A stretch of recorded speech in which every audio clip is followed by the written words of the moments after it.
La technologie. C'est un privilège, ça me fait tellement plaisir d'être ici ce matin pour vous partager un peu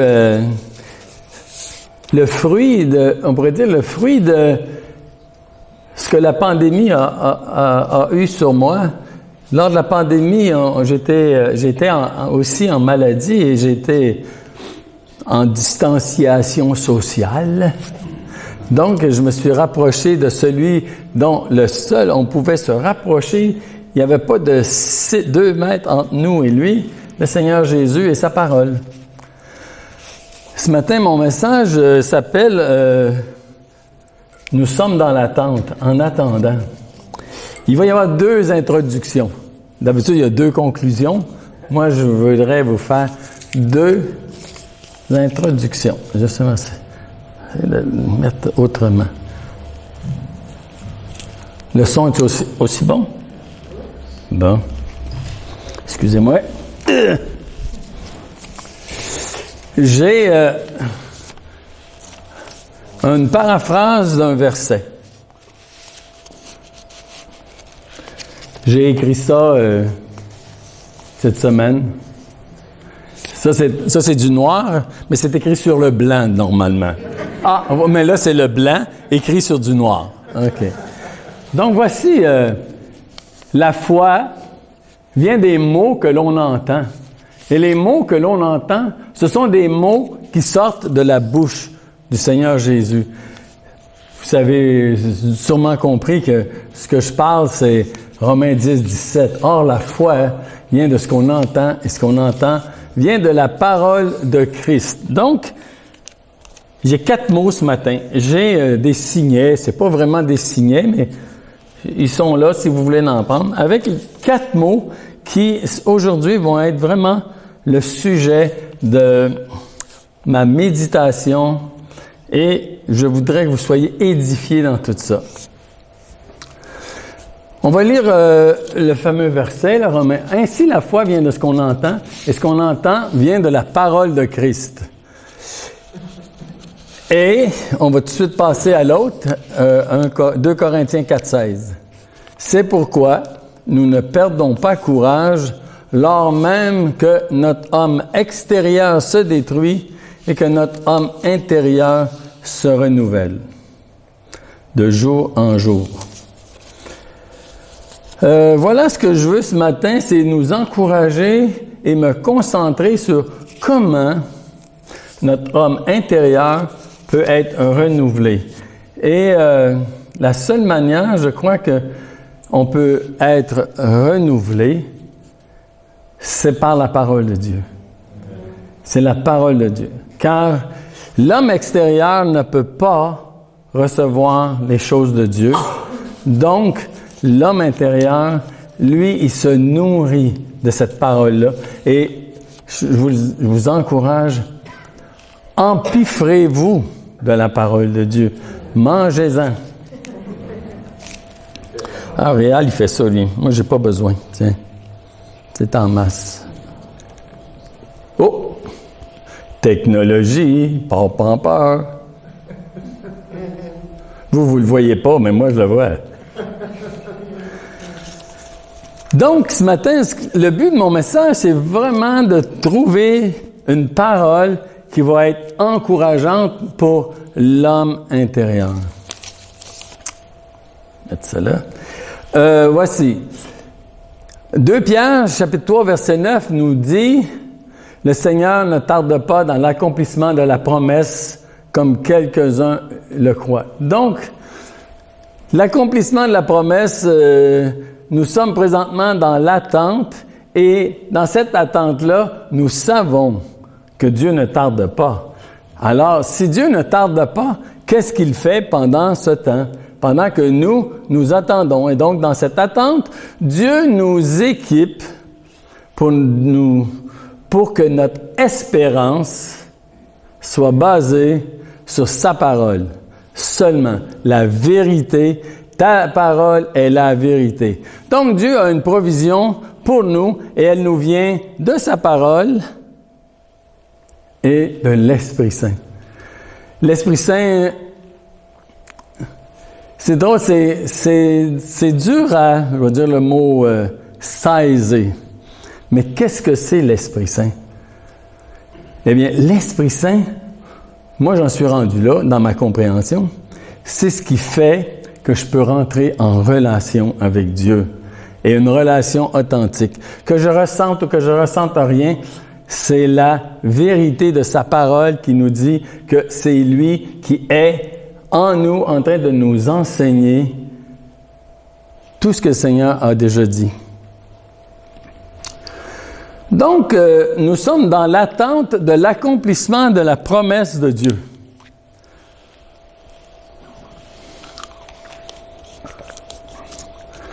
Et Dieu a une provision pour nous, le Saint-Esprit et la parole. Donc, en attendant, sur quoi d'autre pourrions-nous nous appuyer, si ce n'est sur ces deux choses-là?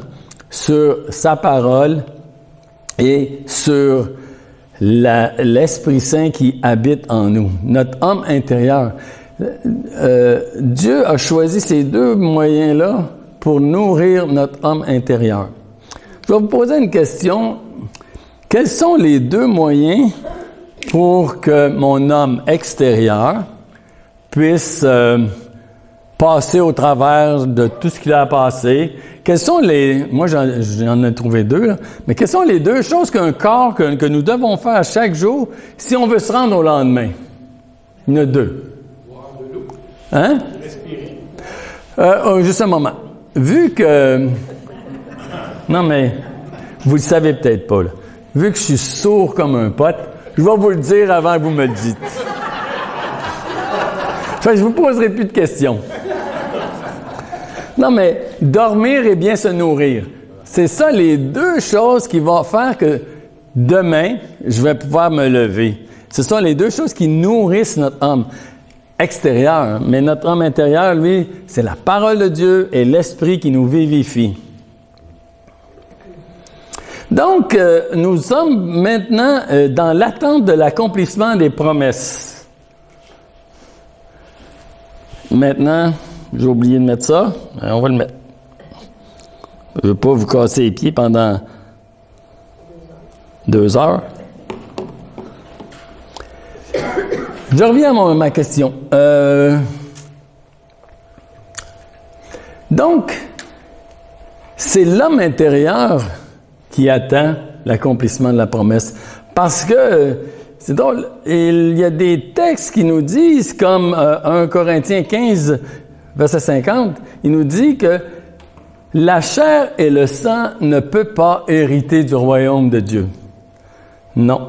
La corruption ne peut pas hériter de l'incorruptibilité. Donc, qu'est-ce qui en nous attend présentement?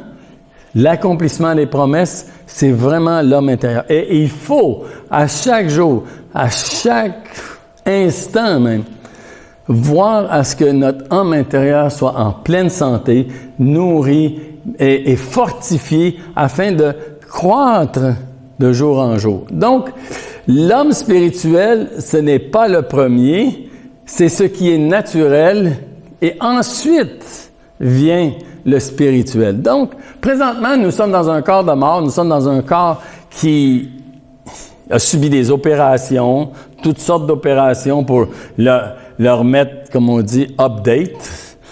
On pèse sur le piston, le bouton reset. Mais lui n'est pas, il est voué à la mort et à la corruption, il n'est pas voué à la vie éternelle. La chair et le sang ne peuvent pas hériter du royaume de Dieu. Donc, nous sommes présentement dans des réalités avant-dernières, mais ce qui est spirituel, ce n'est pas ce que nous sommes en train de... Nous le vivons, mais tu sais, c'est comme si je me donne un coup de marteau sur le doigt, c'est pas mon homme spirituel qui réagit, c'est mon homme naturel. Mais l'homme naturel, lui, se nourrit de tout ce qui vient de Dieu. Et notre homme naturel, Colossiens 3, verset 4, nous dit « Alors qu'en Christ, votre vie paraîtra, alors vous paraîtrez aussi avec lui dans la gloire. Je vous encourage ce matin à vraiment saisir la parole que j'essaie de vous transmettre comme quelque chose qui va être vraiment pour nourrir notre âme intérieure. Ça, c'était ma première introduction. La deuxième introduction. Romains 15,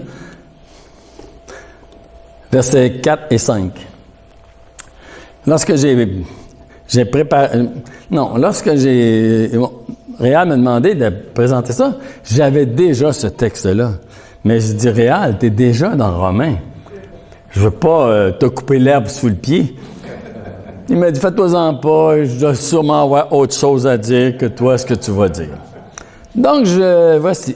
Or, tout ce qui a été écrit d'avance l'a été pour notre instruction, afin que, par la patience et la consolation que donnent les Écritures, nous possédions l'espérance. Verset 5. Que le Dieu de la persévérance et de la consolation vous donne d'avoir les mêmes sentiments les uns envers les autres selon Jésus-Christ. Donc, vous voyez, je ne sais pas si vous avez saisi là, les 4 mots qui viennent de la bouche du Seigneur Jésus. Premier mot, c'est patience, consolation, espérance et persévérance. Ce sont les 4 mots qui, ce matin, j'ai écrit sur un bout de papier ici, afin que vous le mettiez dans vos Bibles, afin de vraiment, quand vous allez ouvrir vos Bibles, vous reconnaissiez que c'est par ces paroles-là que le Seigneur, ce matin, est en train de nous nourrir notre âme intérieure. Moi, j'ai reçu 4 doses contre la COVID. Fait que je me suis dit, voici vos 4 doses contre le découragement. Car nous devons, comme on l'a lu tantôt, nous devons pas nous demander est-ce que Dieu tarde dans l'accomplissement de sa promesse. Non, il ne tarde pas. Donc, ces 4 mots-là sont nos 4 doses contre le découragement. Je les répète, patience, consolation, espérance et persévérance. Donc, tant que nous sommes dans ce corps, nous sommes en attente. Notre espérance doit donc venir de la parole qui, elle, nous donne premièrement la patience. Et j'aimerais que tu laisses, si tu veux, s'il te plaît, 15.4. Merci. Notre instruction, afin que, et j'appuie beaucoup sur, peut-être j'appuie pas assez, là, mais que donnent les Écritures? Que donnent les Écritures? Notre instruction, afin que par la patience, la consolation que donnent les Écritures, nous possédions l'espérance. Que donne l'Écriture? C'est la source de toute notre énergie spirituelle qui va faire qu'on va pouvoir croître de jour en jour, que notre âme intérieure va se nourrir et croître de jour en jour. Donc, le Seigneur ne tarde pas dans l'accomplissement de ses promesses comme quelques-uns le croient. Le Seigneur ne tarde pas. Au contraire, il dit même qu'après qu'il use de patience, après, je vais vous faire une confession. Je commence à être vieux. Ça fait 45 ans que j'ai donné ma vie au Seigneur. Et après 45 ans, peut-être que je pourrais me demander, mais Seigneur, qu'est-ce que tu fais? Tu n'es pas encore revenu. Mais la promesse que Dieu nous fait, c'est vrai qu'on attend son retour, mais la promesse que Dieu nous fait, c'est que je suis avec vous jusqu'à la fin du monde. Et ça, c'est la vraie promesse que Dieu nous fait. Donc, après 40 quelques années, on peut, presque chacun de nous, témoigner que je suis avec vous chaque jour et on l'a tout vécu. Ça aussi, ça vient comme... recevez-le dans votre homme intérieur, non pas juste dans oh oui, c'est vrai, c'est fantastique. Non, recevez-le dans l'homme intérieur. C'est ça qui nourrit votre homme intérieur. On se dit, hey, mon homme intérieur est en communion avec le Seigneur Jésus à chaque jour. Je suis avec vous à chaque jour. Il faut se nourrir de ces choses-là, de ces paroles-là. Quand il n'est pas branché, l'écran part. Donc, Dieu ne tarde pas. Et après 40 années, où en sommes-nous? À la même place. À la même place. Nous sommes maintenant en train d'attendre l'accomplissement de la promesse de Dieu.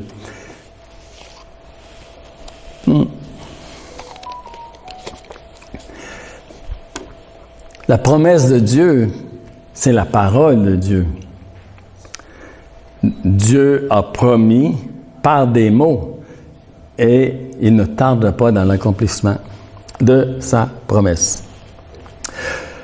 Donc, peut-être que, comme je disais, par la vue, on peut croire que ça prend du temps, hein? Ça prend du temps avant que la promesse s'accomplisse. Mais ceux qui croient ça, moi j'ai écrit ici, vite, comme ça, là, ceux qui croient ça, ils se sont fait un autre évangile. Un évangile qui dit, comme la chanteuse le chante, « Je veux tout de suite et maintenant ». Mais c'est pas ça. C'est pas ça. Donc, présentement, Dieu est en train de faire tout de suite et maintenant, mais dans notre homme intérieur. Par la foi. La foi vient des mots qu'on entend, et les mots qu'on entend, ce sont les mots qui sortent de la bouche du Seigneur Jésus. C'est ça qui nous nourrit. Donc,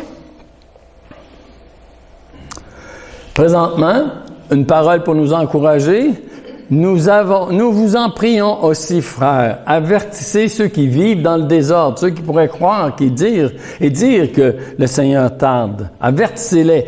Consolez ceux qui sont abattus, supportez les faibles, usez de patience envers tous. Le Seigneur nous exhorte de user de patience. Donc, durant cette attente, nous sommes patients. Mon verset, merci beaucoup. Afin que la patience... Oh, c'est bien. Donc, la patience. L'amour est patient. Je ne sais pas, vous avez vu ça, hein? L'amour est patient. 1 Corinthiens 13. L'amour est patient. Et Dieu est amour. 1 Jean. Puis quand on fait la corrélation entre les deux versets, Dieu est amour, l'amour est patient, Dieu est patient, et on nous demande d'être des imitateurs de Dieu. Soyons donc patients. Jacques 1, 4. Il est là-dedans, hein, je pense. Il est-tu là? Non, il n'est pas là. Il n'est pas jaune.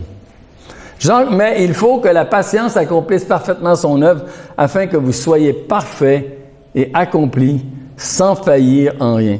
Je m'excuse, c'est parce que c'est la première fois que je travaille avec ces excellents techniciens-là et j'ai eu de la misère à me mettre au diapason avec eux, donc c'est de ma faute, c'est pas eux.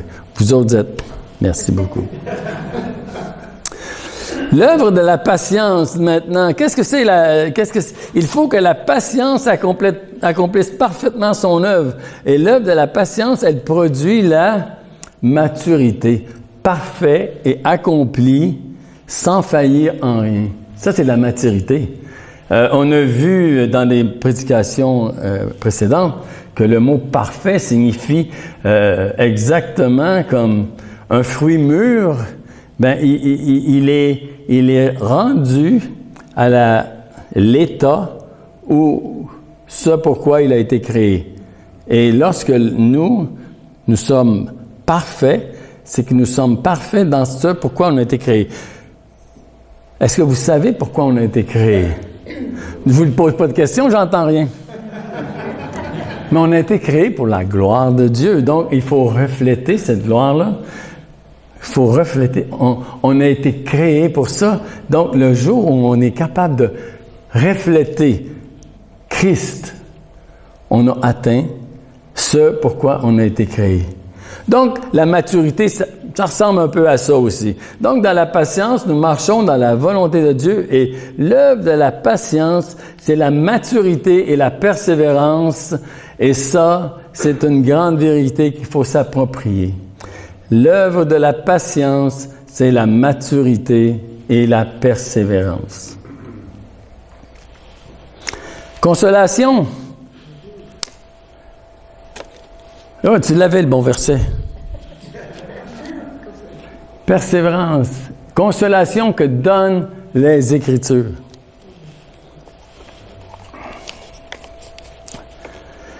Donc, ceux qui croient qu'il tarde, je l'ai dit avant de le lire. Ce sont ceux qui se font de faux évangiles, des évangiles qui voudraient déjà régner ici-bas, des évangiles qui disent, mais on voudrait tout de suite jouir de ces bénédictions-là, de l'accomplissement de la promesse. Mais Dieu a un but et il veut atteindre son but. On va voir plus tard. L'espérance aussi, ça produit en nous cette espérance. Ça, c'est le verset 5, je crois. Espérance. Non, il est là. Non, verset 5, c'est persévérance. Je trouvais dans ces deux versets-là, quand j'ai vu ces 4 mots-là, c'est comme, tu sais, j'aime pas employer le mot réma, mais c'était comme une lumière qui s'est faite sur ces 4 mots-là pour vraiment faire toucher quelque chose en dedans de moi. Donc, voici, Dieu a un plan pour nous et il veut l'atteindre. Et ce plan, c'est Romains 8, 29. Ceux qu'il a connus d'avance, il les a aussi prédestinés à être semblables à l'image de son Fils. C'est ça. Le but de Dieu, c'est que nous soyons prédestinés à être semblables à l'image de son Fils. Et on n'est pas encore arrivé là.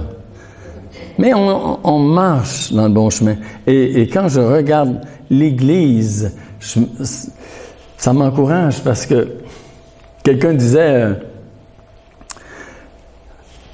un sculpteur est en train de sculpter un cheval dans un bloc de granit. Et le témoin, le spectateur demande, mais comment fais-tu pour sculpter un cheval dans un bloc de granit? Alors le sculpteur dit, c'est facile, j'enlève tout ce qui ne ressemble pas à un cheval. Fait que Dieu, c'est ça qu'il est en train de faire avec nous. Il est en train d'enlever tout ce qui ne ressemble pas à son Fils, à Jésus. Des fois, c'est des gros morceaux. Des fois, c'est des petits morceaux. Mais Dieu, il veut y arriver. Donc, pour y arriver, mon Dieu, Philippiens 4, 19, mon Dieu pourvoira à tous vos besoins selon sa richesse avec gloire en Jésus-Christ. Et ici, quand il dit qu'il va pourvoir à tous nos besoins,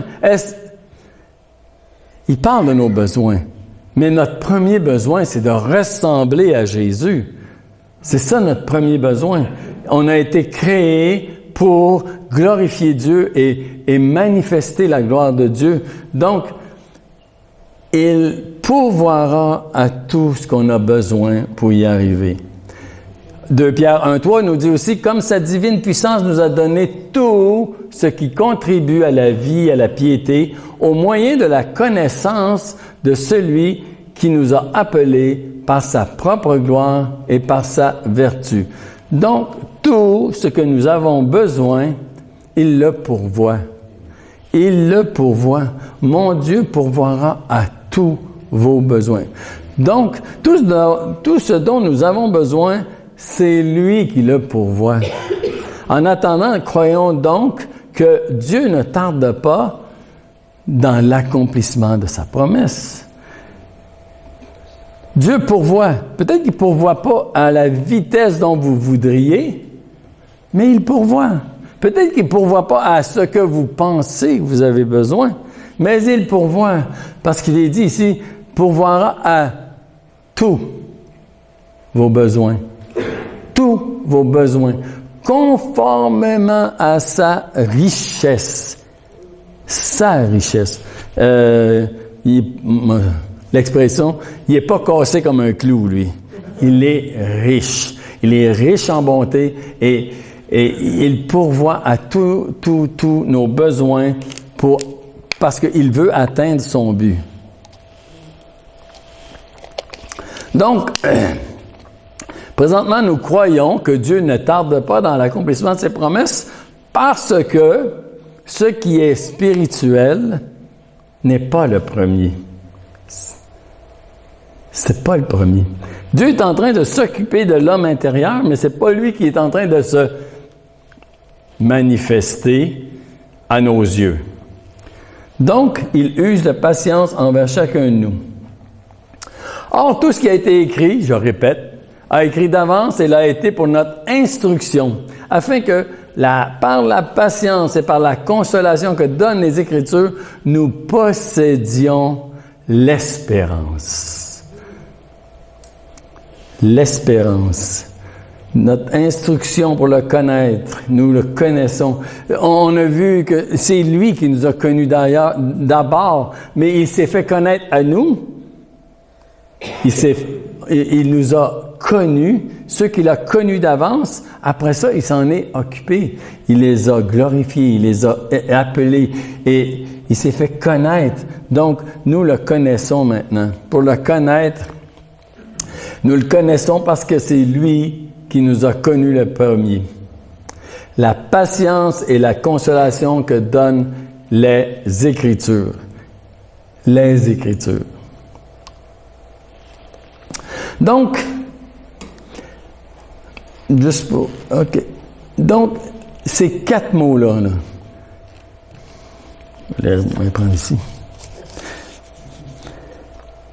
La consolation, la patience, l'espérance et la persévérance. C'est avec ces 4 paroles-là que nous pouvons accomplir les œuvres de la foi. C'est lui qui pourvoit. Nous l'attendons et nous espérons dans sa promesse et il est garant de ce qu'il a déjà fait. Il va l'accomplir maintenant. Donc, patience, espérance, persévérance, consolation. Moi, je dis, c'est ça les œuvres de la foi. C'est ça qui va nous amener à maturité, comme on a vu tantôt. Il faut que la patience accomplisse parfaitement son œuvre. Donc, c'est là les œuvres de la foi. Ça passe par la patience, l'espérance que donnent les Écritures, la persévérance et la consolation. Tout ça, ça devient l'essence même de ce qui va nous faire grandir. Romains 12, verset 12. « Réjouissez-vous en espérance, en patience et persévérez dans la prière. » Encore une fois, on voit que l'apôtre Paul, tout au long des écrits, est en train d'encourager à s'accrocher. Réjouissez-vous en espérance. Soyez patients dans l'affliction. Persévérez dans la prière. Espérance, patience, persévérance. Et ajoutons à ça la consolation que donnent les Écritures. Ça, c'est les œuvres de la foi. Donc, Dieu ne tarde pas. Et voici, j'arrive maintenant dans la deuxième partie de mon message. Ça, c'était juste l'introduction. Non. Ah, on va le laisser à terre. Nous attendons et nous sommes patients en attendant la manifestation de la promesse de Dieu. Là, j'ai sorti quelques versets, mais je ne veux pas vous surcharger de versets. Mais en même temps, je veux que vous soyez vraiment attentifs à ça. Est-ce que 1 Corinthiens 1,7, il est là, hein? Non? Oui? Oui, c'est ça. Donc, de sorte qu'il ne vous manque aucun don, dans l'attente où vous êtes de la manifestation de notre Seigneur Jésus-Christ. Donc, nous sommes, vous voyez, dans l'attente de l'accomplissement de la promesse, dans l'attente de la manifestation du Seigneur Jésus. Nous sommes dans l'attente. Et il nous dit ici, pendant que nous attendons, comme on a lu tantôt, Dieu pourvoit à tous nos besoins, de sorte qu'il ne vous manque rien. 1 Corinthiens 1,8, « Il vous affermira jusqu'à la fin. » Jusqu'à la fin. Jusqu'à la fin. Pour que vous soyez irréprochables au jour de notre Seigneur Jésus-Christ. Jusqu'à la fin. Dieu est fidèle et il ne nous laissera pas tomber au milieu du chemin, même si on est en chemin. Dieu ne nous laissera pas tomber en chemin. Non, il dit qu'il va nous amener jusqu'à la fin de la route, jusqu'au bout du chemin. Et il dit qu'il nous affermira pour que vous soyez irréprochables au jour du Seigneur.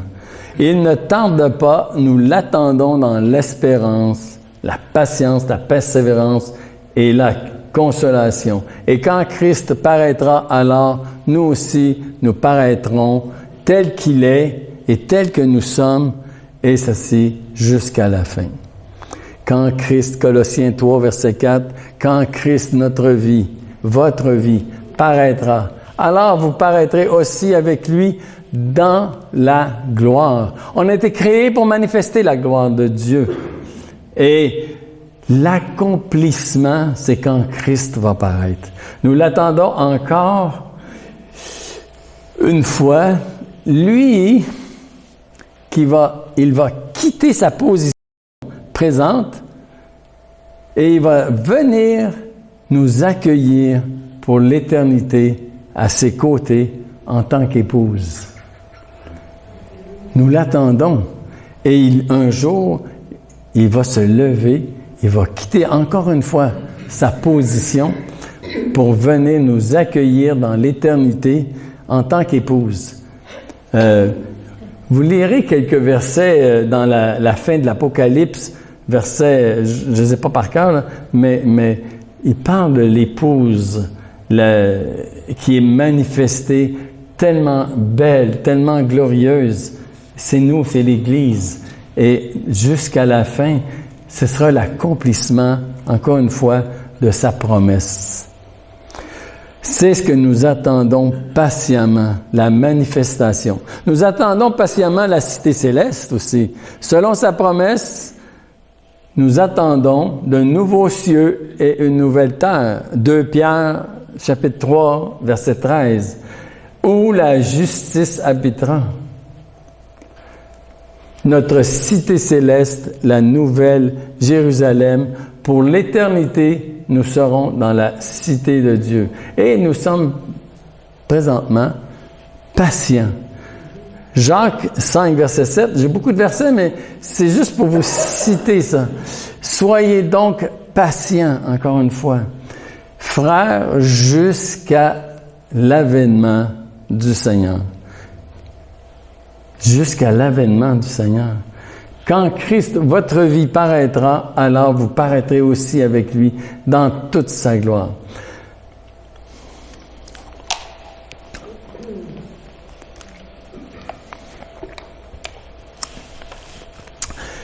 J'aurais aimé avoir un peu plus d'interaction, mais comme je vous ai dit, je vais vous faire répéter. Ah! Non. Mais c'est drôle parce que je parlais avec quelqu'un hier cette semaine. C'est pas dans mon message. Comment ça va? Ah, ça va bien, je me sens en forme. Mais terrible, tu sais. Je pète le feu, puis c'est vrai, je pète le feu. Mais je dis, c'est drôle, j'ai eu un quadruple pontage. Oh mon Dieu! Puis, je suis sourd d'une oreille. Oh mon Dieu! Puis, je suis obligé d'avoir ma dermatologue parce qu'elle a dit que j'ai des précancéreux sur la peau. Puis là, je me suis dit, écoute, je suis malade ou ben non, si je vais bien? Mais nous allons bien. Je vais bien. Mais tout ça pour dire, c'est que où est-ce qu'on a les yeux fixés? Est-ce qu'on a les yeux fixés sur ce que nous sommes en train de manquer ou qu'on voit que ça n'arrive pas? Ou est-ce qu'on est en train d'avoir les yeux fixés sur la promesse qui est en train de s'accomplir? Elle est en train de s'accomplir. Et c'est là-dessus qu'il faut avoir les yeux fixés. Ayez les regards fixés là où Christ est assis, à la droite de Dieu. Donc, voici, pendant ce temps, Dieu ne nous a pas laissés seuls, Dieu ne nous a pas laissés à nos affaires, non, pas du tout. Voici, ne savez-vous pas que vous êtes le temple de Dieu et que l'Esprit de Dieu habite en vous? Wow! En attendant, Dieu s'occupe de nous. Le Saint-Esprit habite en nous. Dieu lui-même habite en nous. Dieu lui-même marche avec nous, comme on a vu tantôt. Jésus dit, « Je suis avec vous jusqu'à la fin du monde. » Et en attendant, il nous équipe comme ça. Tout un équipement, hein? Lui-même. Donc, on a aussi été scellés du Saint-Esprit parce que c'est un gage de notre héritage. Donc, pendant que nous attendons, Dieu s'occupe de nous. Il nous a aussi laissé les prémices de l'Esprit. Romains 8, 23. Mais nous aussi, nous avons les prémices de l'Esprit. Nous aussi, nous soupirons en nous-mêmes en attendant l'adoption, la rédemption de notre corps. Romains 8, 23. Donc, Dieu ne nous a pas laissés toutes nues. Non, il nous revêt. Il nous revêt de Christ, il nous revêt de toutes ces choses-là. Il nous revêt du Saint-Esprit, il nous revêt des arts de l'Esprit, il nous revêt aussi des fruits de l'Esprit. Pendant que nous attendons, c'est ce que Dieu veut que nous fassions. Mais le fruit de l'Esprit, c'est l'amour, la joie, la paix, la patience, la bonté, la bénignité, la fidélité. Donc, pendant que nous attendons, il nous a équipés. Nous avons la vie éternelle. Nous sommes une nouvelle créature. N'est-ce pas fantastique? Il nous invite à revêtir l'homme nouveau, créé selon Dieu, dans une justice et une sainteté que produit la vérité, la parole.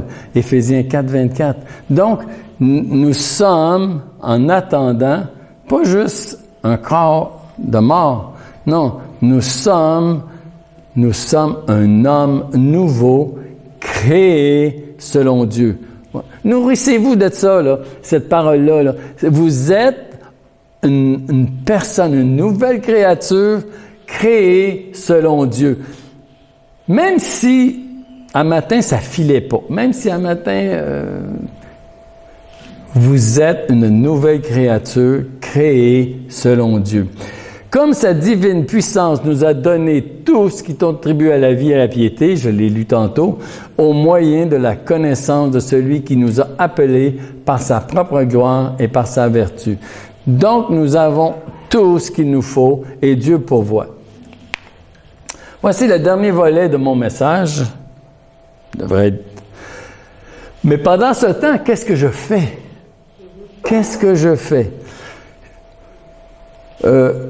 J'avais trop de versets à donner. Je vais vous les lire comme ça encore. Excusez de me répéter, là. 2 Pierre 3, verset 14, il dit, c'est pourquoi, bien-aimés, en attendant ces choses. Wow! En attendant ces choses, OK. C'est en plein dans le sujet qu'on est en train de discuter maintenant. C'est pourquoi, mes bien-aimés, en attendant ces choses, appliquez-vous à être trouvés par lui, sans tache, irrépréhensible, dans la paix. Donc, pendant ce temps, qu'est-ce que je fais? Je m'applique. Je m'applique à être trouvé par lui, sans tache et irrépréhensible.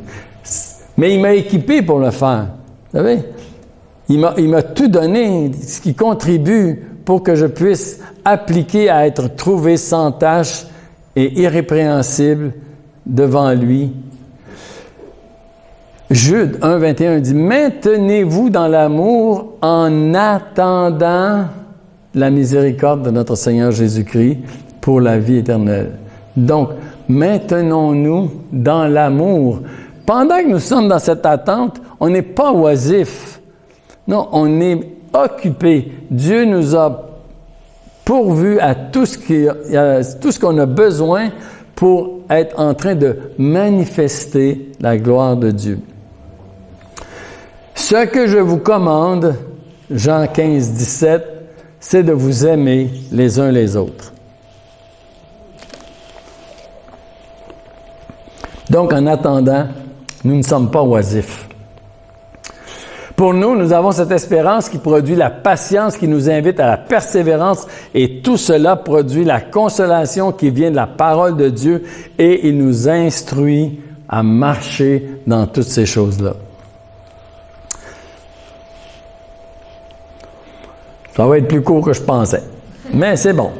En attendant, donc, nous ne sommes pas oisifs. Donc, le meilleur reste à venir.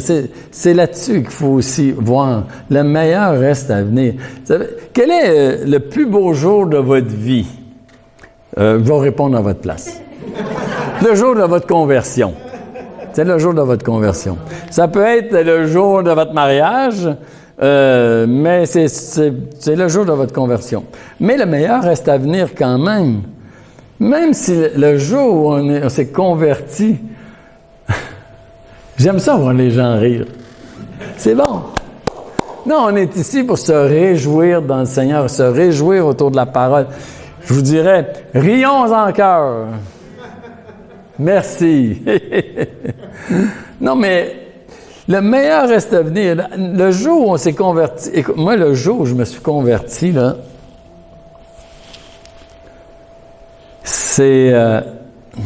c'était tellement... Puis c'est drôle parce que sur le coup, j'ai pas réalisé. C'est après que j'ai réalisé. Mais voyons donc, mais qu'est-ce qui s'est passé ce jour-là? Tu sais, je me suis converti dans ma douche. J'étais confus. J'étais sale. Puis j'ai prié le Seigneur dans ma douche en disant, « Seigneur, en sortant d'ici, je veux que tu me laves pour toujours. » D'une eau que personne ne peut me donner, et puis je veux que tu enlèves toute confusion. Puis quand je suis sorti de ma douche, je suis allé voir mon épouse, puis j'ai dit, je suis sauvé. Elle ne l'était pas. Elle m'a dit, arrête donc, maudit fou. Mais elle mettait la parole de Dieu en pratique. C'est une folie pour le monde. Mais c'est une sagesse pour nous qui sommes sauvés. Donc, le jour où je me suis converti, c'était le plus beau jour de ma vie, ou presque. Mon mariage aussi, c'était un beau jour. Mais c'est ça, c'est que présentement, nous sommes dans l'attente de l'accomplissement de la promesse. Et moi, je crois que celui qui nous a promis ces choses-là, là, il est vraiment digne de confiance parce que déjà, il a commencé une œuvre en nous. Donc, c'est fantastique. L'œuvre de la foi, l'espérance, la patience, la persévérance et la consolation que nous donnent les Écritures.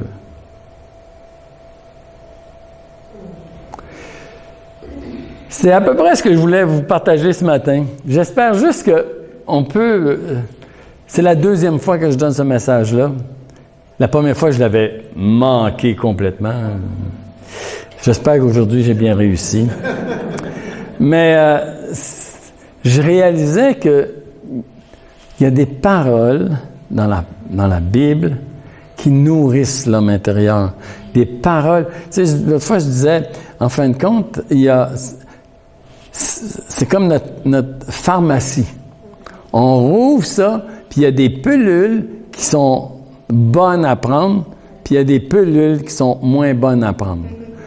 Fait que prenons les pilules qui sont bonnes à prendre.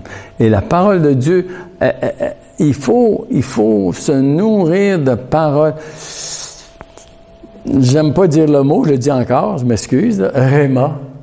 C'est une parole qui est pas clairement indiquée dans le texte biblique. Mais où on allait avant, ils ont donné un sens tellement Rhéma qu'on se disait, wow, c'est miraculeux.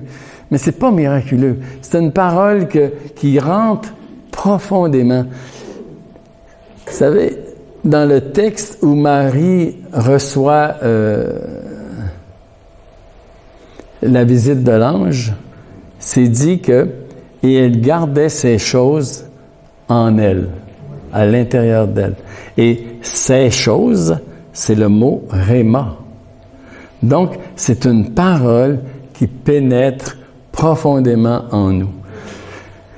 Ce que je voudrais, c'est qu'il y ait des paroles ce matin qui vous pénètrent à l'intérieur de votre âme intérieure et qui touchent quelque chose qui va vous faire que vous êtes renouvelé en sortant d'ici. Vous savez, toute prédication réelle, moi ou tout autre, c'est notre but.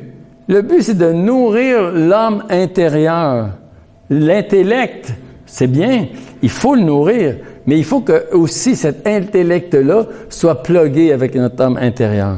Il faut qu'il soit plugué, parce que nous sommes, même si on est corps, âme et esprit, nous sommes un seul être. Donc, en conclusion,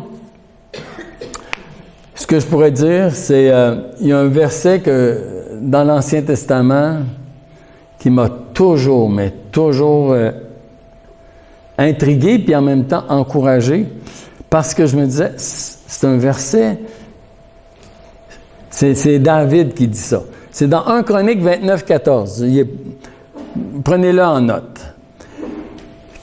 Voici David qui dit, « Car qui suis-je et qui est mon peuple pour que nous puissions faire volontairement ces offrandes? » Et c'est là, « Tout vient de toi et nous recevons de ta main ce que nous t'offrons. » Ce matin, s'il vous plaît, recevez de Dieu cette parole, recevez de Dieu et qu'elle puisse servir à manifester la gloire de Dieu chez les autres, la gloire de Christ.